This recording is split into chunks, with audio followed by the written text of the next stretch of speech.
Déjeme saludar a Antonio Atolini, al politólogo Antonio Atolini, desde el norte del país, para que me ayude a analizar las mañas del INE y la viabilidad del juicio político contra el consejero presidente, en fin, tantos temas sobre la mesa. Antonio, te saludo con mucho gusto, buenas noches. Muy buenas noches, Vicente, muchas gracias por la invitación. En efecto, comparto absolutamente este enojo que tú proyectas para los hombres y mujeres libres que son parte de la audiencia de este gran programa, porque este es un espacio libre de ataduras, sin filtro y por supuesto sin censura, porque aquí decimos las cosas como son y no nada más hablamos del enojo. Bien me haces la presentación y te agradezco que también estudié ciencia política y además de ser politólogo soy un orgulloso militante del proyecto de Regeneración Nacional. Entonces, no solamente son enojos los que tenemos y no solamente es una lista de insultos en contra de quienes se están burlando en la cara del pueblo. La razón y el derecho nos asiste y si me permites te puedo platicar un poco de eso. Claro que sí, y de hecho déjame preguntarte si exagero cuando en Twitter digo que este INE, el INE de Lorenzo Córdoba, es una desgracia para México. No puede ser posible en una democracia mexicana que el árbitro electoral cambie el juego en el tema de las plurinominales, ahora baje a 60 o no sé cuántos candidatos son en total de Morena. En fin, este INE, como diría el presidente Andrés Manuel López Obrador esta mañana en la mañanera, convertido, y déjenme para no meterme en camisa de once varas decirlo textualmente, en el supremo poder conservador, Antonio. El supremo poder conservador es una referencia en el siglo XIX cuando se estableció esta figura, el supremo poder conservador, en tiempos de Santa Anna. El presidente además siempre nos está remitiendo a la historia de este país porque casi todo lo importante y casi todo lo valioso ya se dijo y ya se hizo en este país. Déjame te doy una serie de datos. Mira, en el artículo, y lo tengo aquí presente, en el artículo 229 de la Ley General de Instituciones y Procedimientos Electorales se establece, y digamos que esta es la base legal con la que el INE supuestamente está operando, en el artículo 229 en su punto 3 reza de la siguiente manera: si un precandidato incumple la obligación de entregar su informe de ingresos y gastos de precampaña dentro del plazo antes establecido y, esto es muy importante, y hubiese obtenido la mayoría de votos en la consulta interna o en la asamblea respectiva, no podrá ser registrado legalmente como candidato. Punto. Sigue. Los precandidatos que sin haber obtenido la postulación a la candidatura no entreguen el informe antes señalado serán sancionados en los términos de lo establecido por el libro octavo de esta ley. ¿A qué se refiere esto? ¿Cuál es el juego en el que está ahorita el INE? Juego legaloide, un juego tramposo. Dice el INE que no se entregaron gastos de precampaña para una serie de personalidades que están supuestamente ellos y los datos que ellos tienen registrados como precandidatos ante el Instituto Electoral y por lo tanto que la ley es muy clara y entonces procede. A ver, momento. Primero, si el INE no entregó un requerimiento a estos supuestos precandidatos para solicitar que se subsane la omisión de la entrega de sus gastos de precampaña, un requerimiento que da 24 horas a los precandidatos y precandidatas para poder subir al sistema este reporte, está incumpliendo un derecho constitucional que es el derecho de audiencia, porque tú no te puedes ver sancionado en el retiro y la remoción de tus derechos político-electorales simplemente porque una institución así lo determina si esta antes no te avisó y te permite subsanar el error. Primer punto. Segundo punto, y por eso decía que era muy importante la parte de y.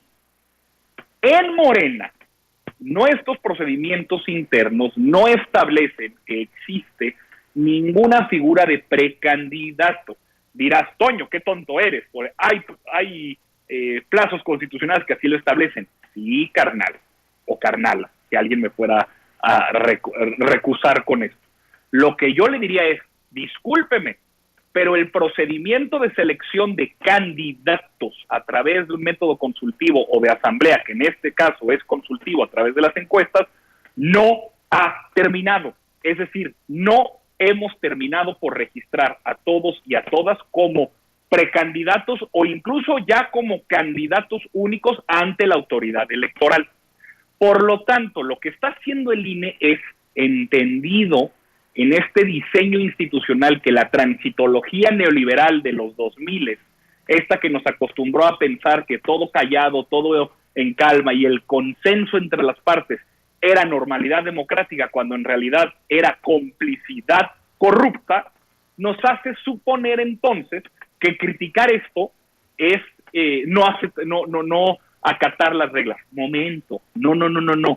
Lo que pasa es que el INE está tratando de ganar tiempo, porque nosotros, el proyecto del Movimiento de Regeneración Nacional, está combatiendo a la oligarquía neoliberal, y como hemos visto, la oligarquía neoliberal no está manca, controla todavía muchos espacios institucionales que, amparados en la idea de la ley y de la protección democrática, lo que están haciendo es un pimponeo para mandar al tribunal, tomando tiempo y sobrecargando al tribunal que resuelva esta determinación política, que últimamente eso es lo que hace el Consejo General del INE, para que entonces el Tribunal Electoral subsane y rectifique. Esto puede hacerse antes del 4 de abril, que inicia en la mayoría de los casos el proceso de elecciones para presidentes municipales y diputados federales. Ojalá y así sea.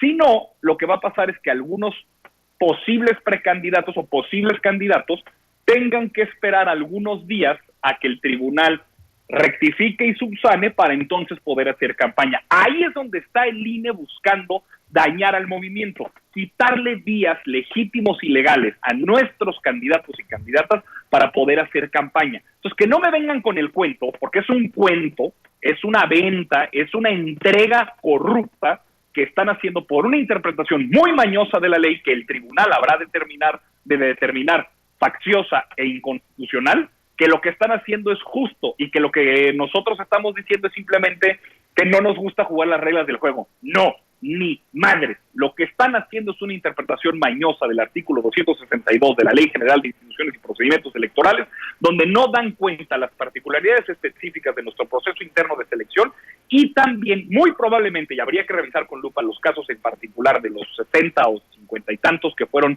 suspendidos, si hubo en efecto un requerimiento por parte de la autoridad electoral para poder subsanar. Entonces, estos dos elementos hacen que el legítimo reclamo que encabeza el presidente López Obrador, que sigue también nuestro presidente nacional Mario Delgado y que acompaña al representante ante el INE, Sergio Gutiérrez, tengan toda la razón y pronto también el derecho de poder acusar a este Consejo General del INE de faccioso e incluso hasta de corrupto.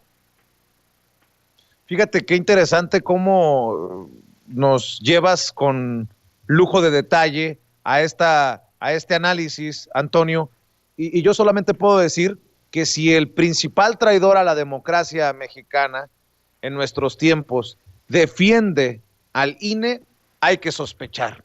Vicente Fox, el que metió la mano para que Calderón cometiera el fraude en el 2006, el que dijo sentirse orgulloso, que hizo todo para que no llegara López Obrador, dice todos a defender al IFE, y se quedó atrasado algunos años este pendejo. Dice, ha sido el árbitro 100% ciudadano que ha garantizado juego limpio en todas las contiendas electorales. ¿Por qué destruirlo ahora? Perdón lo que voy a decir, Antonio. Chinga tu madre. A mí me lo dijo cuando yo lo entrevisté hace años en Chicago. Se atrevió a decirse orgulloso porque metió la mano para que no llegara López Obrador. Palabras más, palabras menos. A mí me lo dijo. Después fue noticia acá en México por esas declaraciones. ¿De qué me hablan estos cabrones? Yo lo que le quiero pedir a la gente que está viendo este programa, que conoce de la integridad periodística de tanto sus presentadores como de sus colaboradores, que partan y recompartan este video.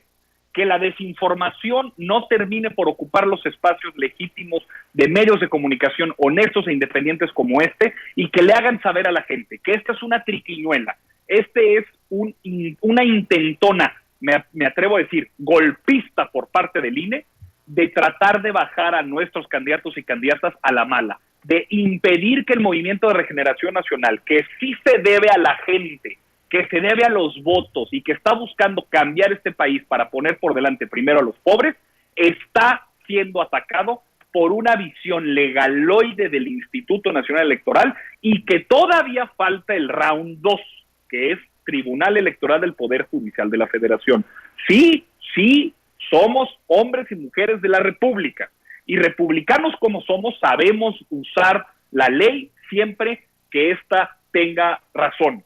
Y la ley 262, el artículo 262, establece claramente que el nexo causal lógico para actualizar el supuesto del retiro de la candidatura requiere de dos principios: A, no entregar, y B, que ya se haya resuelto al interior del partido a través de asamblea o consejo la determinación de un precandidato o precandidata, cosa que en el primer caso probablemente no sucedió y habría que revisar, y el segundo definitivamente no sucedió, por lo que entonces el INE está extralimitándose. Y que nadie tenga miedo, que nadie se asuste. Lo que pasó en la transitología neoliberal, en donde el PAN, el PRI y el PRD hacían como que se peleaban, pero estaban de acuerdo en lo fundamental, es que el diseño republicano de separación de poderes solamente tiene lógica si hay tensión entre los poderes. Como con los neoliberales, todo era corrupción y por debajo del agua todo el mundo estaba de acuerdo en que lo que tenían que hacer era garantizar sus intereses privados. Por eso el legislativo no le decía nada al judicial, el judicial no le decía nada al ejecutivo, y el ejecutivo además no mandaba al servicio de una mafia del poder que intentaba poner, y como así sucedió durante 20 años, sus intereses privados.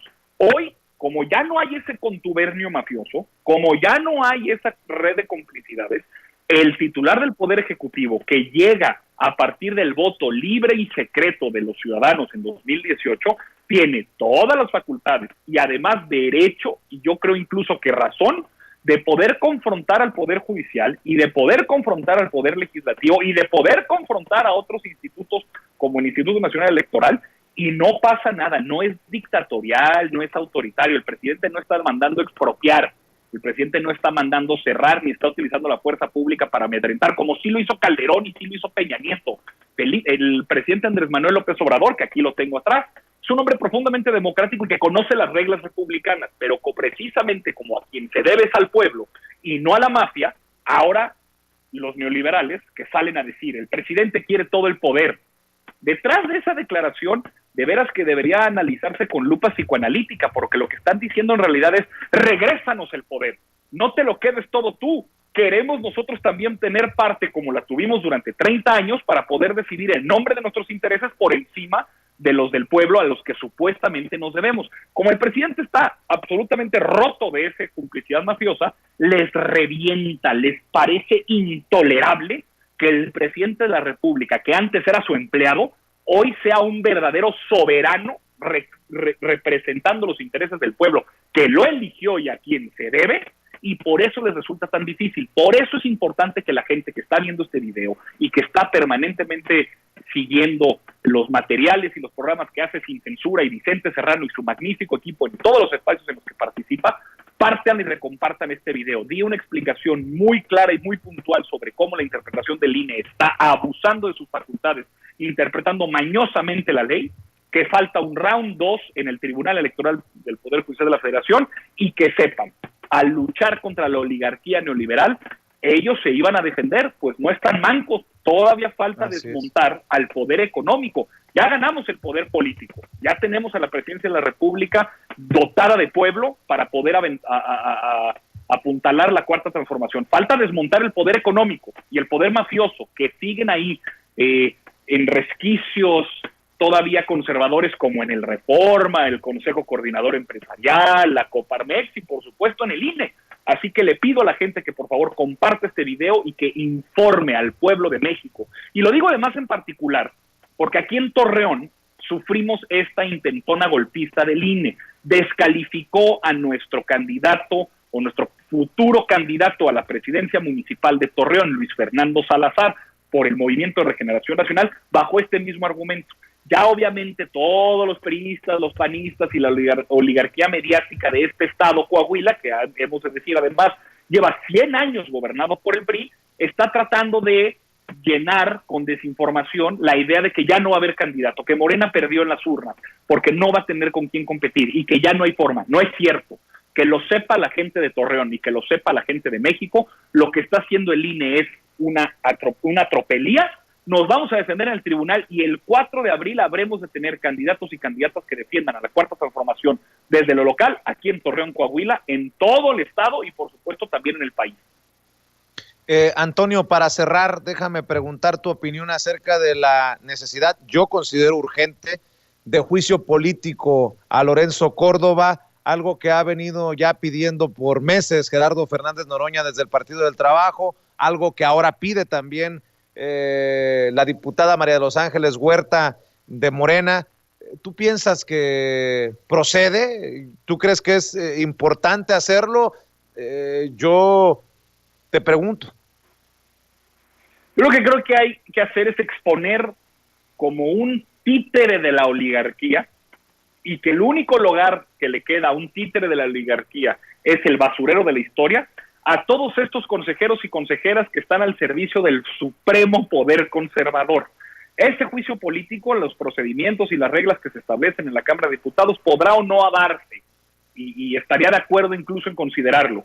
Lo que tenemos que hacer ahora, porque el reto es lograr que candidatos y candidatas ganen con el voto popular espacios para poder seguir apuntalando la Cuarta Transformación en lo local, es hacerle saber a la gente, hombres y mujeres obradoristas, que somos mucho pueblo para la derrota y que estamos listos para participar con la ley en la mano, porque nos asiste la razón y el derecho.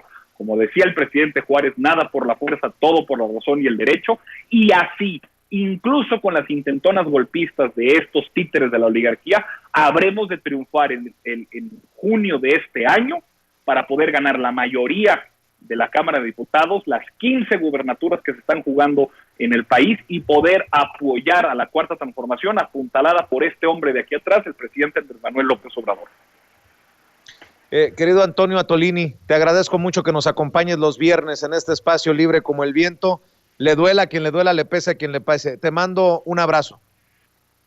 Desde la Perla de la Laguna, Torreón, Coahuila, te mando un fuerte abrazo, Vicente, muchas gracias. Y no se les olvide, partan y recompartan este video. Sale, gracias. Antonio Atolini, el politólogo Antonio Atolini hablando con nosotros sin censura.